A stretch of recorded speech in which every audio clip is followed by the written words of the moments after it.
Students, आज आपण increasing आणि अँड डिक्रीजिंग फंक्शन्स याच्याबद्दल जरा चर्चा करणार आहोत. म्हणजे आज आपल्याला फक्त डेफिनेशन जे आहे त्या डेफिनेशन्स बघायच्या आहेत. ऍप्लिकेशन ऑफ डेरिव्हेटिव्ह हा टॉपिक आपला सुरू आहे. त्या ऍप्लिकेशन ऑफ डेरिव्हेटिव्ह मध्ये आपण सुरुवातीला equation of tangent, equation of normal, त्याच्यानंतर rate of change, rate of measure हा भाग आपण बघितला होता. आज आपल्याला काय करायचं आहे तर इन्क्रीजिंग अँड डिक्रीजिंग फंक्शन्स या भागाबद्दल चर्चा करायची थोडीशी. या पॉइंटच्या आधी अप्रॉक्सिमेशन्स एक भाग आहे, पण तो आता डिलीट केलेला आहे, त्यामुळे त्या भागाबद्दल आपण काय बघणार नाही. आपण जो पॉइंट आहे तो कोणता घेणार आहे, इन्क्रीजिंग अँड डिक्रीजिंग फंक्शन्स. याच्यावरती तुम्हाला 2 ते 3 मार्काला एक्झाम्पल विचारलं जाऊ शकतं. आता या इन्क्रीजिंग अँड डिक्रीजिंग फंक्शन मध्ये आपण सुरुवातीला इन्क्रीजिंग फंक्शनचे डेफिनेशन आधी बघू आणि मग त्याच्यानंतर डिक्रीजिंग फंक्शनचे डेफिनेशन बघूया. आता इन्क्रीजिंग फंक्शन, मी तुम्ही इथे एक कर्व काढलेला आहे बघा. हा कर्व आहे तो कसा आहे, स्ट्रिक्टली इन्क्रीजिंग. म्हणजे हा जो आहे तो कसा आहे, पूर्ण इन्क्रीज होत जाणार आहे पुढे. मग आता तात्पुरता आपण काय केलेलं आहे, हा कर्व एक कन्सिडर केलेला आहे. त्याच्यानंतर एक्स ऍक्सिस वरती एक इंटरवल कन्सिडर केलेला आहे, ओपन इंटरवल ए कॉमा बी. म्हणजे इथून ए ते बी पर्यंतचे पॉइंट्स जे आहेत ते त्या कर्ववरचे पॉइंट्स आपण घेणार आहे. पण त्यातले आपण काय करणार आहे, फक्त 2 पॉइंट्स कन्सिडर करू, x1 आणि x2. x1 असेल तर त्याला फंक्शन जे असणार आहे ते एफ ऑफ x1 असणार आहे, आणि x2 या पॉइंटला फंक्शन जे आहे ते कोणतं असणार, एफ ऑफ x2 असणार आहे. मग आता इथं मी एरो काढलेला आहे. जनरली एरो काढत नाहीत, फक्त लक्षात ठेवा इन्क्रीजिंग म्हणजे तो पूर्ण इन्क्रीज होणारं फंक्शन असतं. जो कर्व आहे तो इन्क्रीजिंग कर्व असतो. आता याच्यामध्ये बघा, आधी डेफिनेशन सांगते आणि तो फॉर्म्युला मी आता इथं मार्क केलेला आहे, तो फॉर्म्युला कसा तयार झाला तो पुढे आहे, ते नंतर तुम्हाला मी सांगतेच. बघा आता डेफिनेशन काय बघा, a function f is said to be monotonically. मोनोटॉनिकलीचा दुसरा शब्द आहे ऑर स्ट्रिक्टली. हा जर शब्द लक्षात नसेल तर आपण स्ट्रिक्टली असं म्हणू शकतो. A function f is said to be monotonically increasing on the interval. Interval कोणता घेतलाय आपण त्या ग्राफ मध्ये, तर open interval a comma b. If for any x1 comma x2, आपण काय घेतले, त्या x ऍक्सिस वरती x1 आणि x2 असे 2 पॉइंट्स कन्सिडर केले. ते कशामधले आहेत, belongs to open interval a comma b with if x1 less than x2. लगेच लक्षात येतच आपलं, हा पॉझिटिव्ह एक्स ऍक्सिस आहे, त्यामुळे x1 अर्थातच लहान असणार आणि x2 काय असणार आहे, मोठा असणार. आणि त्याच्यानुसार काय लिहिले, x1 लेस दॅन x2 असेल तर we have f of x1 less than f of x2. अर्थातच x1 हे लहान असेल तर एफ ऑफ x1 लहान असेल, x2 जर लहान असेल तर एफ ऑफ x2 काय असणार आहे, लहान असणार. त्यामुळे लेस दॅन असं दिलेलं आहे. आणि आपल्याला जी मेन डेफिनेशन एक्झाम्पल साठी लागणार आहे इन्क्रीजिंग फंक्शनची, फक्त हे नाही लक्षात राहिलं तरी चालेल, फक्त हा भाग जो आहे तो तुम्ही चांगला लक्षात ठेवा. Hence if f dash x greater than 0, म्हणजे एफ डॅश एक्स म्हणजे आपल्याला दिलेल्या फंक्शनची डेरिव्हेटिव्ह काढायची आहे, आणि ती जर काय असणार आहे, ग्रेटर दॅन 0. मग ते कसं येतं ते आपण एक्झाम्पल मध्ये बघणारच आहोत. हे f dash x greater than 0 कसं येतं, फक्त लक्षात ठेवा, f dash x greater than 0 असेल then the function is strictly increasing.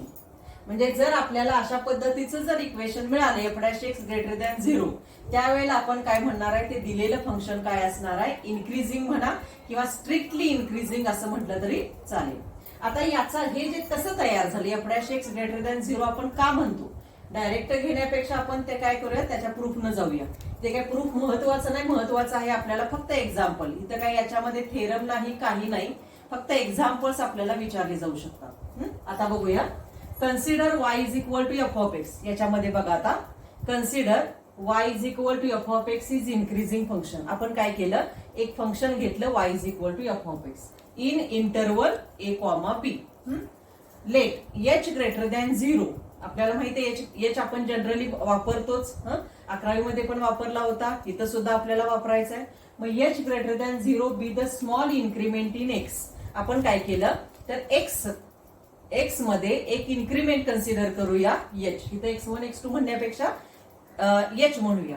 आता h हे h greater than 0 be the small increment in x, then x less than x plus h. आपण इथं काय म्हटलं होतं, x1 लेस दॅन x2.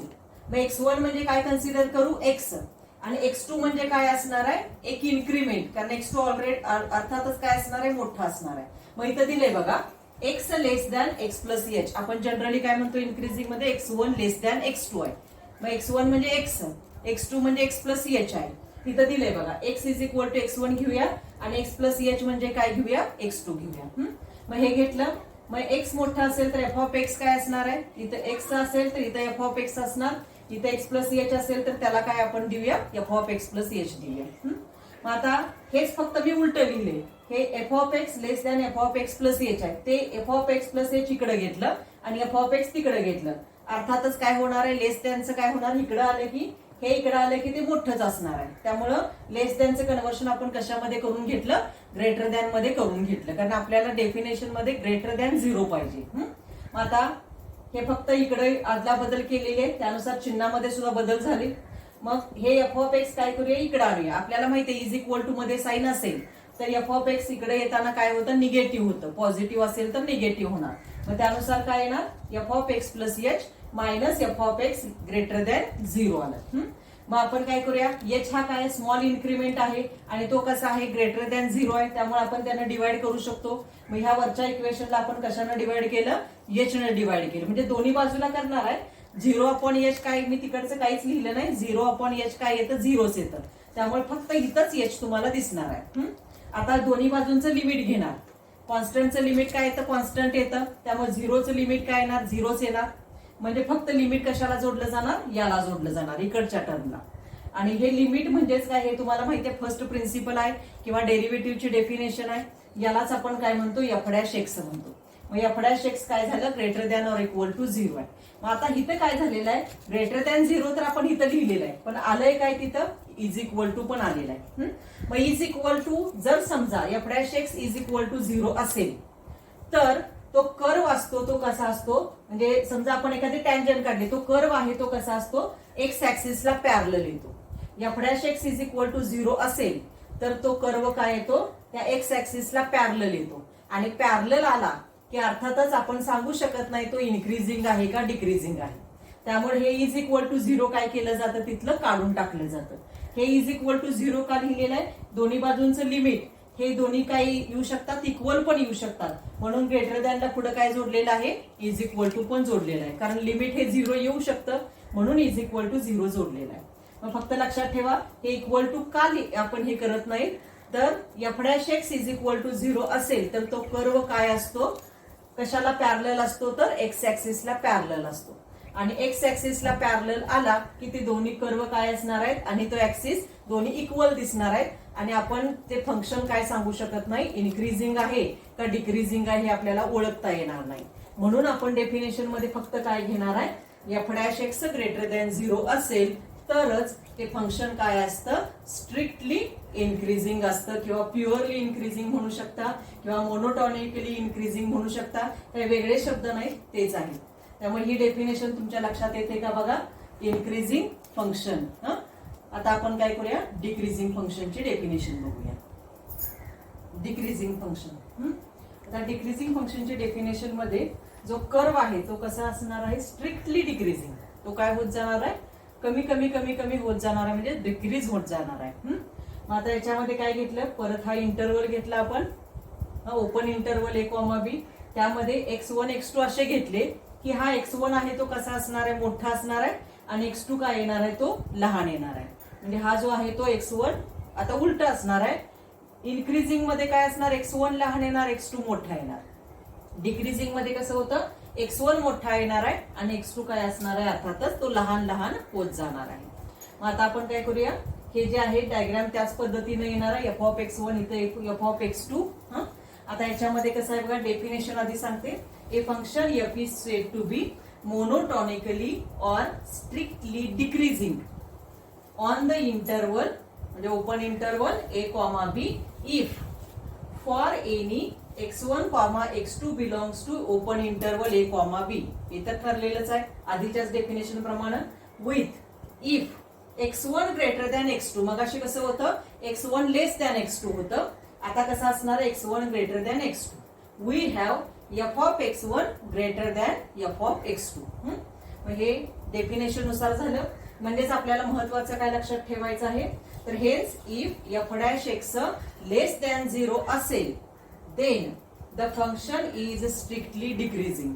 मगाशी कसं होतं, इन्क्रीजिंग कधी होतं, ज्यावेळेला f dash x greater than 0 असेल त्यावेळेला, आणि f dash x less than 0 आला तर काय येतो, तो स्ट्रिक्टली डिक्रीजिंग फंक्शन असतं. हे कायम लक्षात ठेवायचं. आता हे मगाच्या सारखंच कसं तयार झालं ते आपण बघूया. आता इथं काय दिलंय बघा, consider y is equal to f of x is decreasing function. तात्पुरतं काय घेतलं आपण, डिक्रीजिंग फंक्शन आहे. In interval a comma b let h greater than 0 be the small increment in x. मग अशी सांगितलं होतं, एक इन्क्रीमेंट जो आहे तो x मध्ये घेतला आपण h. Then x greater than x plus h. मग अशी तसं नव्हतं. आता इथं काय म्हटलंय मी, x1 greater than x2. x म्हणजे x1 आणि x2 म्हणजे काय, x प्लस h येणार. मग त्यानुसार x ग्रेटर दॅन इथं साइन असणार आहे x प्लस h येणार. मग f of x F F दोन्ही बाजूला जोडलं, F of x greater than f of x plus H. मग काय करणार आपण, हे जे आहे एफ ऑफ एक्स इकडचं होतं ते इकडे घेतलं, आता इकडचं आहे तर त्या बाजूला टाकणार. फक्त मी कसं लिहिलंय ते, F of x plus H इकडच्या बाजूला घेतलं तर हे जे आहे ते चिन्ह बदलणार, लेस दॅन होणार. लेस दॅन एफ ऑफ एक्स, कारण एफ ऑफ एक्स तिथं काय असणार आहे, मोठं येणार आहे. मग त्यानुसार एफ ऑफ एक्स या बाजूला घेतलं मायनस एफ ऑफ एक्स, नंतर डिवायडेड बाय एच घेतलं दोन्ही बाजूचं. मगाशी सांगितलं त्याच पद्धतीनं दोन्ही बाजूचं लिमिट घेतलं. लिमिट घेताना काय होणार आहे, इज इक्वल टू 0 येण्याची शक्यता असते, त्यामुळे इज इक्वल टू 0 लिहिलेलं आहे. आणि हे लिमिट म्हणजेच काय येतं, एफ डॅश एक्स आणि लेस दॅन ऑर इक्वल टू 0 येतं. फक्त तिथं मगाशी सांगितल्या पद्धतीनं इज इक्वल टू 0 का घेणार नाही, कारण ज्या वेळेला f dash x is equal to 0 असेल त्यावेळेला तो कर्व काय असतो, पॅरलल टू एक्स ऍक्सिस असतो. आणि पॅरलल ज्यावेळी कर्व येतो, कर्व एखादा पॅरलल असेल त्यावेळेला आपण काय सांगू शकत नाही, तो इन्क्रीजिंग आहे का डिक्रीजिंग आहे काही सांगता येत नाही. म्हणून आपण काय करणार आहे, यातलं इज इक्वल टू साइन जे आहे ते काय करणार आहे, काढून टाकणार आहे. जनरली तुम्ही असंही म्हणू शकता, ते नाही लक्षात राहिलं तरी चालेल. इज इक्वल टू 0 इन्क्रीजिंगच्या ह्याला पण येत होतं आणि डिक्रीजिंगच्या ह्याला पण येत होतं, म्हणजे आपण तयार करताना. मग ते तो भाग काढून टाकला तर फक्त काय राहतं, ग्रेटर दॅन किंवा लेस than.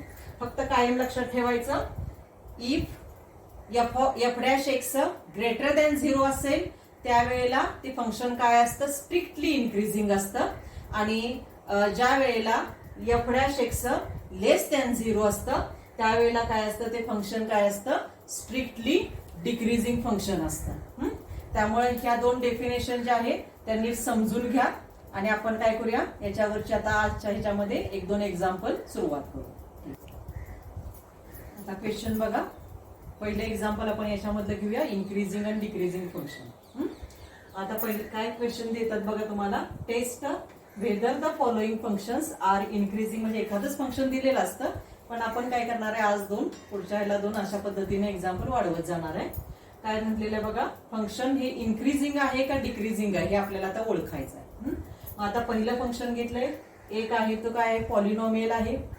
F of x is equal to x cube minus 6x² plus 12x minus 16. फक्त लक्षात ठेवायचं, फंक्शन दिलं की त्याची डेरिव्हेटिव्ह आपल्याला नीट काढता आली पाहिजे. आणि त्या डेरिव्हेटिव्हच्या ह्याच्यावरून ते ग्रेटर दॅन 0 आहे का लेस दॅन 0 आहे ते आपल्याला ओळखता आलं पाहिजे. मग आता बघूया याची डेरिव्हेटिव्ह आपण काढूया. म्हणजे सुरुवातीला काय करणार, मी दिलेलं फंक्शन लिहून घेणार. F of x is equal to x cube minus 6x² plus 12x minus 16. हे एक्स बिलॉंग्स टू आर हा जो भाग आहे तो आपण नंतर बघूया त्याचं काय करायचं ते. आता एफ डॅश एक्स म्हणजेच काय, डिफरन्शिएट म्हणूया, differentiate with respect to x. मग इथं एफ ऑफ एक्स दिलंय त्यामुळे एफ डॅश एक्स म्हणूया. समजा वाय दिला असतं तर dy बाय dx म्हटलं असतं आपण. मग f of x derivative f dash x या बाजूला येणार इज इक्वल टू एक्स क्यूबची डेरिव्हेटिव्ह काय येणार, 3x² मायनस 6 इंटू x² ची डेरिव्हेटिव्ह येणार 2x प्लस 12 इंटू x ची डेरिव्हेटिव्ह येणार 1 आणि मायनस 16 कॉन्स्टंट आहे, कॉन्स्टंटची डेरिव्हेटिव्ह 0. मग त्यानुसार किती येते बघा, that is equal to 3x² minus 12x plus 12. हे मायनस 0 काय निघून जाणार. यामधलं कॉमन काय निघते तेवढं काढूया. That is equal to 3 common निघेल, x² -4x प्लस 4 आणि हे आपल्याला माहिती आहे x स्क्वेअर -4x प्लस 4 हा पूर्ण वर्ग आहे. तो कुणाचा पूर्ण वर्ग आहे तो बघा x -2 ब्रॅकेट स्क्वेअर. याचा जर आपण वर्ग केला तर तो काय येतो पूर्ण वर्ग कशाचा येतो x -2 ब्रॅकेट स्क्वेअर. आता हे x -2 ब्रॅकेट स्क्वेअर. आता x च्या किमती जर आपण घातल्या रिअल नंबरचा सेट x कसा आहे बिलॉंग्स टू r आहे. मग रिअल नंबरची जी नंबर लाईन आपली असते त्या नंबर लाईनवरच्या कोणताही पॉइंट जर तुम्ही घेतला एक्सचा फक्त एक सोडू ना तो कोणता आहे ते आपण बघूया. एक्सचा कोणताही समजा -1 टाकलं -2 टाकलं -3 टाकलं समजा -1 टाकलं तर -1 -2 किती येणार आहे -3. -3 स्क्वेअर काय येणार आहे पॉझिटिव्ह. समजा -3 घेतला -3 -2 -5. हे फक्त कसं आहे हे जे आपण डेरिव्हेटिव्ह काढतो त्याच्यामध्ये एक्सच्या किमती आपण टाकून बघायच्या असतात आणि त्या नंबर लाईन वरती तो पॉझिटिव्हचा भाग येतो निगेटिव्हचा भाग येतो का आणखीन काय येतं ते आपल्याला चेक करायचं असतं.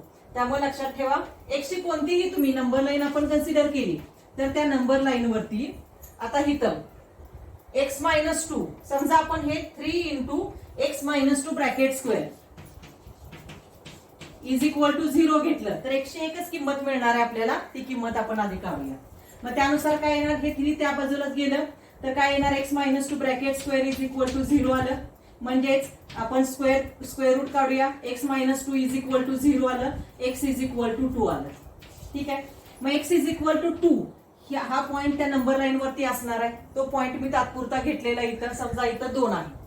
मग 2च्या या बाजूला जर आपण गेलो किंवा या बाजूला गेलो आपण तर 2च्या त्या बाजूला म्हणजे इकडे कोणताही इन्फिनिटी येणार आणि इकडची साईड काय असणार आहे -इन्फिनिटी असणार आहे. म्हणजे 2च्या पुढे काय असणार सगळे पॉझिटिव्ह नंबर्स आणि 2च्या इकडं 1-2 नंबर सोडले की बाकी सगळे काय असणार आहे निगेटिव्ह नंबर्स असणार आहे. मग आता याच्यावरचे 3 टाकलं 4 टाकलं 5 असेल 6 असेल तर आपण एक्सची किंमत समजा 3 टाकून बघूया. 2च्या पुढची 3 घेऊया. 3 जर टाकून बघितली तर 3 -2 किती येतं 1 स्क्वेअर किती येणार 1 आणि 1 × 3 हे काय मल्टिप्लायर आहे नुसता. त्यामुळे मल्टिप्लिकेशन किती येणार 3 येणार. म्हणजे अर्थातच काय असणार आहे ग्रेटर दॅन पॉझिटिव्ह येणार आहे. मग या बाजूला गेलं तर आपल्याला फंक्शन काय मिळतं पॉझिटिव्हच मिळतं. समजा या बाजूला आलं तरी या बाजूला सुद्धा काय येणार फक्त हा नंबर तेवढा सोडू ना या नंबरला काय मिळतं ते आपण नंतर बघणार आहे. आता 2च्या ऐवजी समजा 1 घ्या किंवा 0 घ्या किंवा -1 घ्या कोणतंही घ्या तर आपल्याला जर आपण एक्सची व्हॅल्यू काय टाकली कोणतीही पॉझिटिव्ह निगेटिव्ह कोणतीही टाकली तर स्क्वेअर आहे ब्रॅकेट स्क्वेअर आहे त्यानुसार ते काय होणार आहे पॉझिटिव्हच होणार आहे. मग इकडे पण पॉझिटिव्ह येणार त्या बाजूला पण पॉझिटिव्ह येणार आहे. फक्त हा जो 2 आहे x इज इक्वल टू समजा 2 टाकला आपण तर x इज इक्वल टू 2 टाकल्यावर हे काय येतं f' इज इक्वल टू 0 येतं. मग इज इक्वल टू 0 ला आपण ते फंक्शन मी तुम्हाला सांगितलं होतं इज इक्वल टू 0 ला ते फंक्शन इन्क्रीजिंग आहे का डिक्रीजिंग आहे सांगता येत नाही. म्हणून आपण कसं लिहिणार आहे 3 × x -2 ब्रॅकेट स्क्वेअर आणि त्यानुसार x काय असणार आहे सगळे एक्सच्या व्हॅल्यूज कशा असणार आहेत सगळ्या पॉझिटिव्हच मिळणार आहे. आपण ग्रेटर दॅन 0च असणार आहे किंवा असं म्हणूया x ग्रेटर दॅन 0 म्हणण्यापेक्षा हे जे फंक्शन आहे ते कसं असणार ग्रेटर दॅन 0 असणार आहे. For all x belongs to r आणि x नॉट इक्वल टू 2. बघा हे फंक्शन काय येणार आहे ऑलवेज ग्रेटर दॅन 0 मिळणार आपल्याला आणि एक्सच्या सगळ्या किमतीला कारण आपण दिलेलं आहे बघा तिथं वरती एक्झाम्पल मध्येच दिलेलं आहे तुम्हाला x बिलॉंग्स टू r आहे पण एक्सची एक व्हॅल्यू तेवढी काय करायची सोडायची x नॉट इक्वल टू 2 आलं आणि शेवटी काय म्हणायचं therefore f' greater than 0 f' greater than 0 for all x belongs to r singleton set 2. म्हणजेच आपण काय म्हणणार आहे फक्त मी काय केलं हा जो 2 आहे त्याचा सिंगलटन सेट तयार केला तो रिअल नंबरच्या सेट मधून वजा केला म्हणजे 2 पूर्णच काढून टाकला आपण आणि एक्सच्या बाकी सगळ्या व्हॅल्यूजना हे f' काय येणार आहे ग्रेटर दॅन 0 येणार आहे आणि लास्टला शेवटी म्हणायचं देअरफॉर f इज किंवा given function is the increasing function for all x belongs to r minus singleton set 2. अशा पद्धतीनं काय करायचं तिथं शेवटी उत्तर पूर्ण करा. Therefore f is an increasing function, f is an increasing function for all x belongs to r minus singleton set 2. अशा पद्धतीनं हे जे एक्झाम्पल आहे ते 2 मार्काला येऊ दे, 3 मार्काला येऊ दे, पूर्ण करायचं. आता एक दुसरं एक्झाम्पल बघा. प्रश्न तोच आहे, इन्क्रीजिंग आहे का डिक्रीजिंग आहे. या एक्झाम्पल वरनं तर कळत नाही आपल्याला, डेरिव्हेटिव्ह तर काढावी लागणार. आणि मग एक्सच्या रिअल नंबर लाईनच्या कोणत्या भागावरला ते पॉझिटिव्ह येतं निगेटिव्ह येतं यानुसार आपल्याला काय करायचं, ते फंक्शन डिक्रीजिंग आहे का इन्क्रीजिंग आहे ते दाखवावं लागणार. मग आता बघा फंक्शन काय दिलेलं आहे, f of x is equal to 7/x minus 3. X belongs to r. तुम्हाला इथं उल्लेख केलेलाच असतो, एक्स हा रिअल नंबरच्या सेट मधला आहे. फक्त इथं डिवायडेड बाय एक्स आलेला आहे. डिवायडेड बाय एक्स असेल तर आपल्याला काय करता येणार नाही, म्हणजे एक्स जर 0 नसेल, 0 असेल तर आपल्याला ते फंक्शन काय करता येणार नाही, डिफरन्शिएट किंवा पुढे सोडवता येणार नाही. म्हणून तुम्हाला आधीच सांगितले की एक्स हा रिअल नंबरच्या सेट मधला आहे, पण एक्स नॉट इक्वल टू 0 आहे. 2 मार्काला किंवा 1 मार्काला सुद्धा विचारलं तर हे कसं येते बघा. आता एफ ऑफ एक्स लिहून घेते मी. F of x is equal to 7/x minus 3. X belongs to R ते काय आपण लिहित नाही, डायरेक्ट आता डेरिव्हेटिव्ह काढूया. Differentiate with respect to x. Differentiate करूया. मग इकडे काय येणार, एफ ऑफ एक्स ची डेरिव्हेटिव्ह एफ डॅश एक्स येणार. आता 7/x त्यातलं मी 7 बाजूला ठेवते. मग d by d x of 1/x. तुम्हाला मी फॉर्म्युले दिलेत त्याच्यामध्ये 1/x ची डेरिव्हेटिव्ह सुद्धा दिलेली आहेच.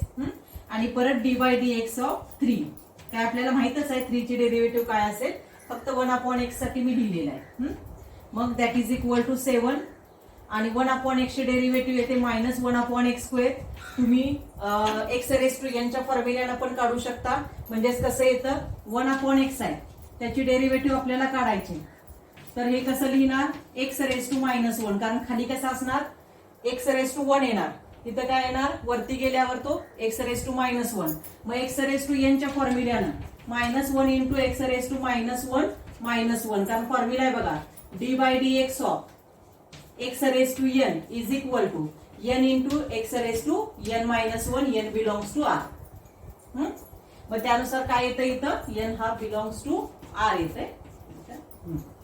मग इथं हा फॉर्म्युला जर वापरला आपण, त्यामुळे किती येणार, -1 पुढे येणार, एक्स रेस टू -1, n-1 आहे त्यामुळे -1 मग त्यानुसार किती येते, -1 इंटू एक्स रेस टू -2 येणार. आणि हेच कसं लिहू शकतो, -1/x² लिहू शकतो. मग डायरेक्ट मी लिहिलेला आहे 1/x ची डेरिव्हेटिव्ह काय येते, -1/x² येते. आणि कॉन्स्टंटची डेरिव्हेटिव्ह काय येणार, 0 येणार. मग दॅट इज इक्वल टू किती मिळणार आहे आपल्याला, -7/x² येणार. मग आता बघा एफ डॅश एक्स आहे, आता ते ग्रेटर दॅन 0 येतं का लेस दॅन 0 येतं तेवढं आपल्याला बघायचं. एक्स 0 सोडून रिअल नंबरचा कोणताही तुम्ही नंबर घ्या.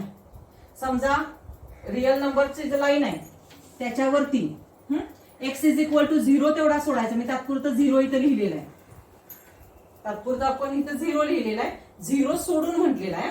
मग 0च्या इकडच्या जे आहे ते इन्फिनिटी म्हणजे पॉझिटिव्ह साईड येते, इकडे येते ती निगेटिव्ह साईड येते.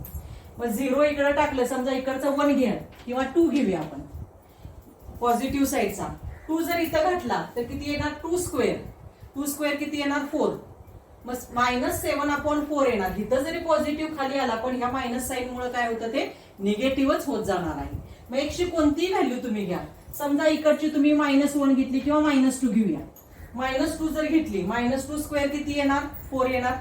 मग शेवटी काय येणार, -7/4च येणार. मग या मायनस मुळे काय येतं, एक्स जरी पॉझिटिव्ह असला किंवा निगेटिव्ह असला, जरी तो पॉझिटिव्ह झाला स्क्वेअर मुळे, तरी हे काय येणार आहे, टोटल काय येणार, निगेटिव्ह येणार. आणि त्यानुसार हे काय असणार आहे, ऑलवेज लेस दॅन येणार. लेस दॅन काय असणार आहे, 0, शून्यापेक्षा लहानच व्हॅल्यू मिळणार आहे आपल्याला.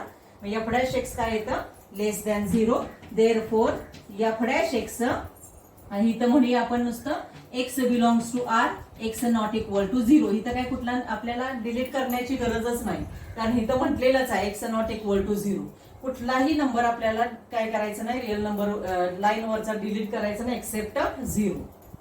F dash x less than 0 आहे, x belongs to R, x not equal to 0 आणि ज्या वेळेला f dash x less than 0 येतं त्यावेळेला फंक्शन काय असतं स्ट्रिक्टली डिक्रीजिंग आहे आणि त्यानुसार शेवटी म्हणायचं देअरफॉर एफ इज डिक्रीजिंग किंवा given function is an decreasing function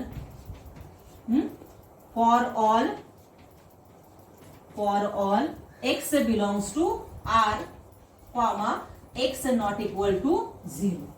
अशा पद्धतीनं काय करायचं जे एक्झाम्पल आहे त्याची डेरिव्हेटिव्ह नीट काढा कारण त्याच्यावरती सगळं अवलंबून आहे. ती डेरिव्हेटिव्ह मग एक्सच्या व्हॅल्यूज बघा रिअल नंबरवरच्या लाईनवरच्या आणि त्यानुसार ते लेस दॅन 0 येतं का ग्रेटर दॅन 0 येतं तुम्ही चेक करू शकता. आता आपण आज 2 एक्झाम्पल घेतले. पुढच्या तासाला काय करूया अजून काही एक्झाम्पल इन्क्रीजिंग डिक्रीजिंग वरची बघूया. ठीक आहे. ओके.